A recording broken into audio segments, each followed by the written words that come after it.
ശുദ്ധശ്രീ നിർജരേന്ദ്രാലയതല സദൃശീഭൂതമാം പയ്യന്നൂരിൽ പ്രത്യക്ഷീഭൂതനായി പരിചൊടു വിലസും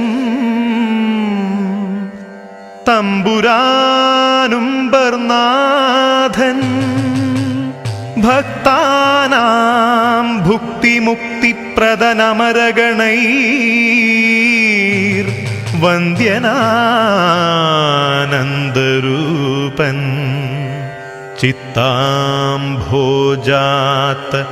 ബന്ധുർവസതു ഹൃദി മുദാ നിത്യവും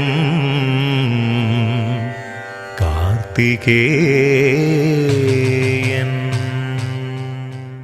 കേരളത്തിലെ ഏറ്റവും പ്രധാനപ്പെട്ട സുബ്രഹ്മണ്യസ്വാമി ക്ഷേത്രങ്ങളിലൊന്നാണ് പയ്യന്നൂർ ശ്രീ സുബ്രഹ്മണ്യസ്വാമി ക്ഷേത്രം. ഉത്തര കേരളത്തിലെ പഴനി എന്നാണ് ഈ ക്ഷേത്രം അറിയപ്പെടുന്നത്. കാരണം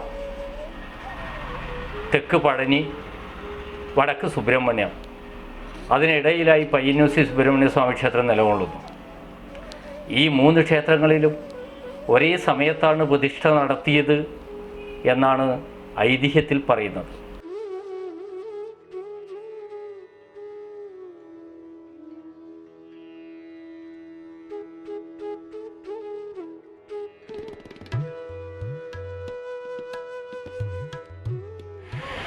കേരളോൽപ്പത്തിയൊക്കെ ശ്രദ്ധിച്ചവർക്ക് അറിയാവുന്നതുപോലെ പരശുരാമൻ സൃഷ്ടിച്ച ആദ്യത്തെ 32 ബ്രാഹ്മണ ഗ്രാമങ്ങളിലൊന്നാണ് പയ്യന്നൂർ. ഏറ്റവും വടക്കേറ്റത്തെ ഗ്രാമവുമാണിത്. ഇതോടൊപ്പം പയ്യന്നൂരിൽ പരശുരാമൻ സുബ്രഹ്മണ്യ സ്വാമിയുടെ ക്ഷേത്രം നിർമ്മിച്ചുവെന്നും അല്ലെങ്കിൽ സുബ്രഹ്മണ്യ പ്രതിഷ്ഠ നടത്തിയെന്നുമാണ് ക്ഷേത്രവുമായി ബന്ധപ്പെട്ട ഐതിഹ്യം പറയുന്നത്. ഏതായാലും കേരളത്തിലെ ക്ഷേത്രങ്ങൾക്ക് ഏറ്റവും പഴക്കമുള്ളതൊരു 1100-1000 വർഷത്തോളമാണ്. നമുക്കറിയാം, ഇന്ത്യയിലെ ക്ഷേത്രങ്ങളുടെ ചരിത്രം പരിശോധിച്ചാൽ ആദ്യകാലത്തുണ്ടായിട്ടുള്ളത് ഗുഹാക്ഷേത്രങ്ങളാണ്. പിന്നീട് വൃത്താകൃതിയിലുള്ള ക്ഷേത്രങ്ങളുണ്ടായി. ഈ ഗജപൃഷ്ഠ മാതൃകയൊക്കെ വരുന്നത് അതിന് ശേഷമാണ്. ഏറ്റവും ഒടുവിൽ നമുക്കറിയാം ചതുരാകൃതിയിലുള്ള ക്ഷേത്രങ്ങളുണ്ടാകുന്നു ആധുനിക കാലത്ത്.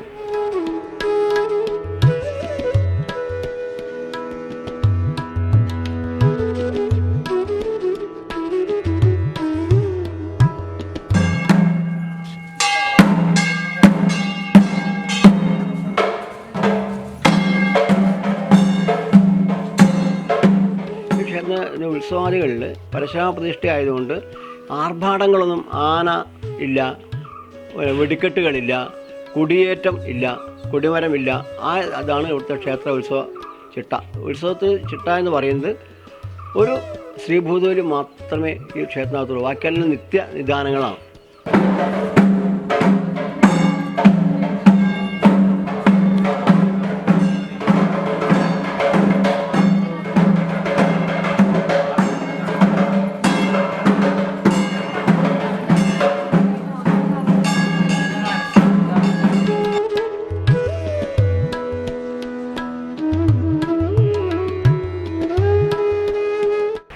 തീർച്ചയായിട്ടും പരശുരാമൻ ക്ഷത്രിയ വിരോധിയാണ്.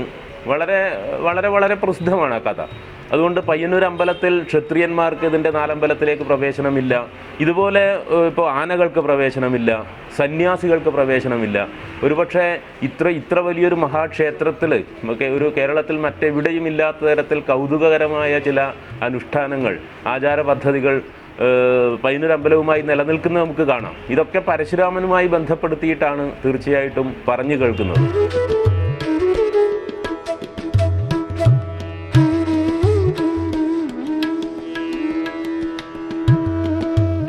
ആചാരപ്പെട്ടവർക്കൊന്നും ക്ഷേത്രത്തിൻ്റെ ഉള്ളിൽ കയറിക്കൂടാ. അങ്ങനെയുണ്ട്.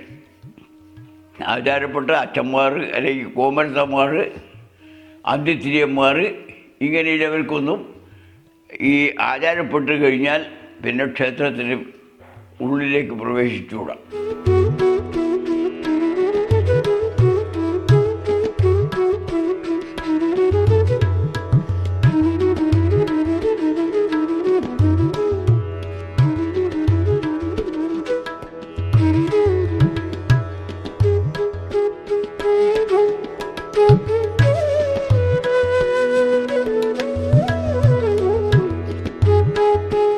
ആരാധന ഉത്സവം എന്ന് പറഞ്ഞാൽ ശ്രീഭൂതബലിക്കാണ് ആരാധന എന്ന് പറയുന്നത്. ആ ഉത്സവം സാധാരണ അടിയന്തരം ആയിട്ടാണ്. ഇപ്പോഴും പുറത്ത് കീഴിച്ചതിന് ശേഷം ബിംബം പുറത്ത് കീഴുമ്പം ഒരു കൊഴുപ്പ് കൂട്ടാൻ വേണ്ടി നാദസ്വരം, സോപാന സംഗീതം, പഞ്ചവാദ്യം, ചെണ്ടമേളം, പിന്നെ അകത്തേക്ക് നിളിക്കും. അതിന് ശേഷം ഭഗവതി അമ്പലത്തിലൊരു പാട്ട് ഉണ്ട്. ഭഗവതി അവിടെ പൂജ കഴിഞ്ഞാൽ മാത്രമേ നടയടക്കൂലൂ.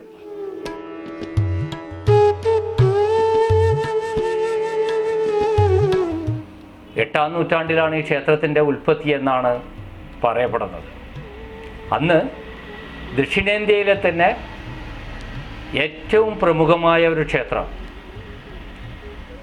ഏറ്റവും കൂടുതൽ ഭഗവാന് നിവേദ്യം ഉണ്ടാക്കുന്ന ദക്ഷിണേന്ത്യയിലെ തന്നെ ഏറ്റവും ഒരു വലിയ ആയിരുന്നു സുബ്രഹ്മണ്യ സ്വാമി ക്ഷേത്രം. നൂറുകണക്കിന് പറയുടെ അരി നിവേദ്യം വെച്ച് ആ നിവേദ്യം ഭക്തജനങ്ങൾക്ക് നൽകുക വഴി വളരെ ദൂരപ്രദേശങ്ങളിൽ നിന്ന് പോലും അന്ന് ഭഗവാന്റെ നിവേദ്യത്തിന് വേണ്ടി, പ്രസാദത്തിന് വേണ്ടി ഇവിടെ വന്ന് തമ്പടിച്ച് അതുപോലെ സുബ്രഹ്മണ്യ ആരാധന നടത്തുകയൊക്കെ ചെയ്തത് പഴമക്കാർ ഇന്നും വിശ്വസിക്കുന്നു.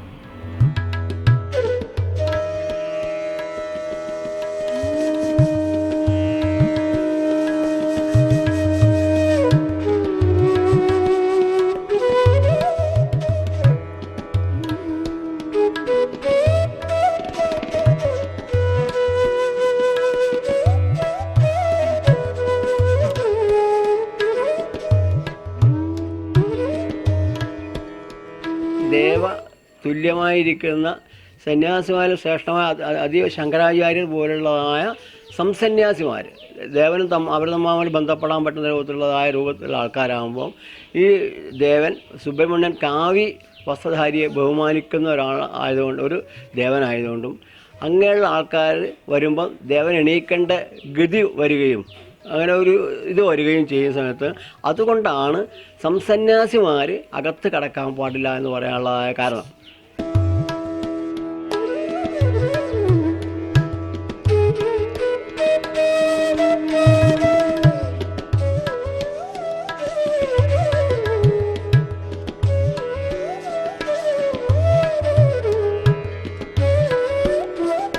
കേരള പഠനവുമായി ബന്ധപ്പെട്ടും അത്തരം വ്യാഖ്യാനങ്ങൾ ധാരാളമായിട്ടുണ്ട്. കാട് വൃത്തിയാക്കിയിട്ട് ജനവാസയോഗ്യമാക്കി എന്നതിന് കുറെ കൂടി തെളിവ് നൽകുന്ന ഒരു കാര്യം, പരശുരാമൻ ധാരാളം നാഗപ്രതിഷ്ഠകൾ നടത്തി. നാഗങ്ങൾക്ക് വേണ്ടി ഓരോ പ്രദേശത്തും കാട് വൃത്തിയാക്കുന്നതിനോടൊപ്പം നാഗങ്ങൾക്ക് വേണ്ടി മാത്രമായുള്ള, അതിനുവേണ്ടി സുരക്ഷിതത്വം ഒരുക്കുന്ന തരത്തിലുള്ള ചില ഭാഗങ്ങൾ കാടായിട്ട് തന്നെ നിലനിർത്തുക. അതുകൊണ്ട് പരശുരാമൻ ബ്രാഹ്മണ ക്ഷേത്രങ്ങൾ മാത്രമല്ല, കേരളത്തിലെ നാഗാരാധനയുമായി ബന്ധപ്പെട്ട നിരവധി സ്ഥലങ്ങളും നിർമ്മിച്ചിട്ടുള്ളത് പരശുരാമനാണ് എന്ന് വിശ്വസിക്കപ്പെടുന്നുണ്ട്.